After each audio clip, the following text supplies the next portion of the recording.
Okay, so this week's episode of Fairy Tail was interesting. I mean, all I can do is agree with Juvia at the end there. She definitely missed something very fascinating. I mean, it was something to watch. I couldn't speak, I couldn't move, I couldn't do anything while watching the whole damn thing happen. Gray versus Cancer in a dance battle.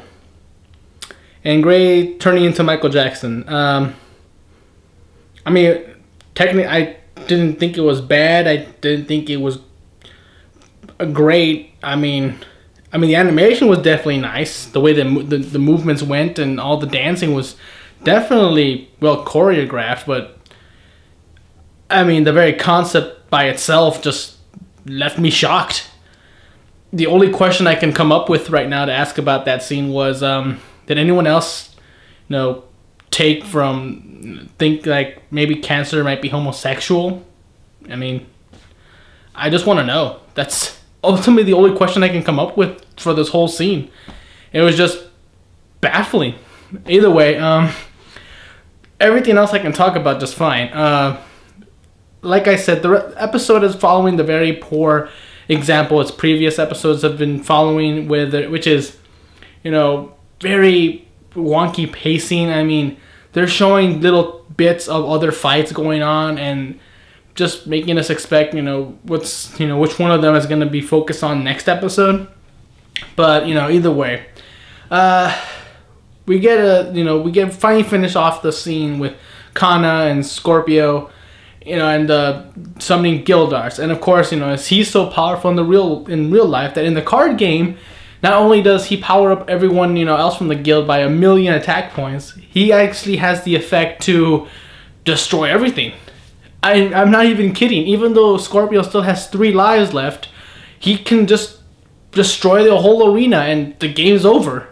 I mean, I'm glad because we don't have to focus on that match anymore, but it just seemed like a cheap way to get out of the fight.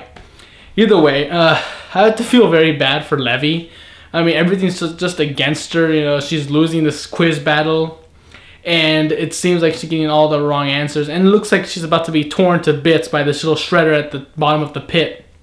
But at the same time, I have to question exactly how much she's good friends with everyone at the guild, because apparently she has a very hard time memorizing some of their last names.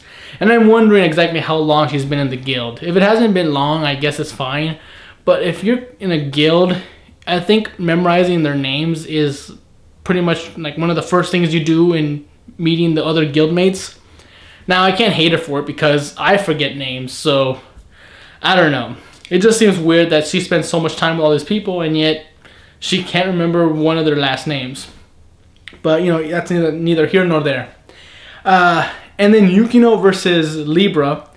That fight is actually very interesting, because the way they're fighting is when they're in a world now that requires balance. I mean, physical balance. Because if you, put too much weight on one end, you're going to fall off and probably die in this endless chasm, I suppose. But it could be another insight into Libra's character. Because as we've seen, Yukino just seems to be the more interesting celestial spirit wizard. So, and even her celestial spirits are following that, well, except for Pisces. They're kind of generic and unfunny, but either way, Libra seems interesting because I think it's more of a question of, is Yukino's life balanced? Is the balance between humans and celestial spirits actually been achieved or not? And those are very good questions, and it just makes me wonder why some of the other celestial spirit battles can't be as philosophical as this. But at least the fights are interesting. I mean, quiz battles, dancing battles, card games. I mean, there's definitely a variety. You can't say that. But either way, that fight doesn't go anywhere. And Lucy versus Virgo. As soon as Virgo, assumes that Lucy's enjoying this because she's tickling her and laughing, she just changes into a swimsuit and then somehow changes Lucy into a swimsuit. And then pulls out this watermelon and just says, "I'm going to punish you."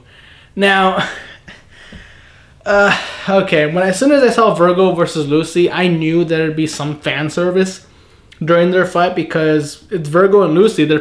At this point, you can't talk about Fairy Tail without talking about those two, or Urza, because, you know, they're the fan service characters. They're the ones you look at for fan service in some way, shape, or form.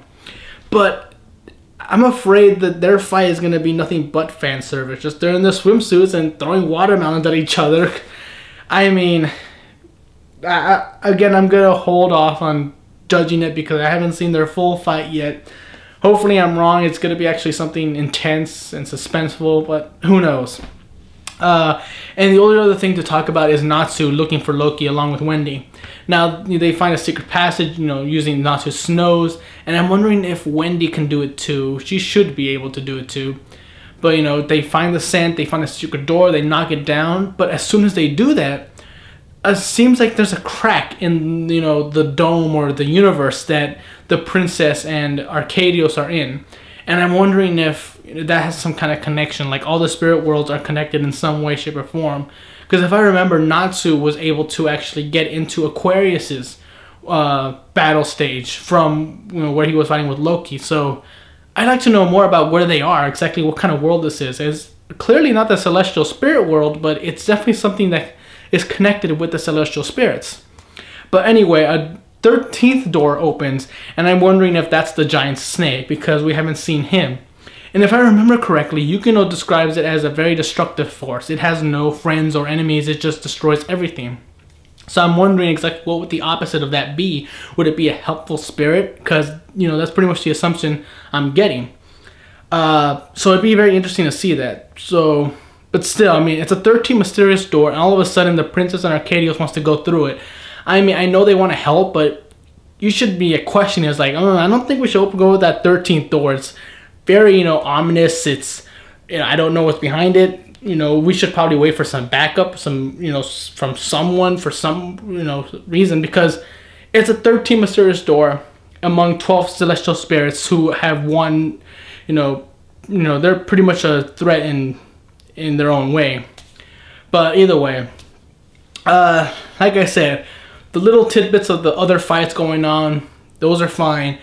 It was just, you know, Gray versus Cancer. I know it's the point of this episode, but again, like I said, throughout the whole thing, I was speechless. I didn't know what to think of it. I mean, great animation, but still, I can't describe it. That's ultimately all I can say. Either way, I'm hoping the next episode focuses on one fight, because, you know, this whole jumbled mess is really just confusing me. Either way, until then, I'm Tony Dragon. Bye bye.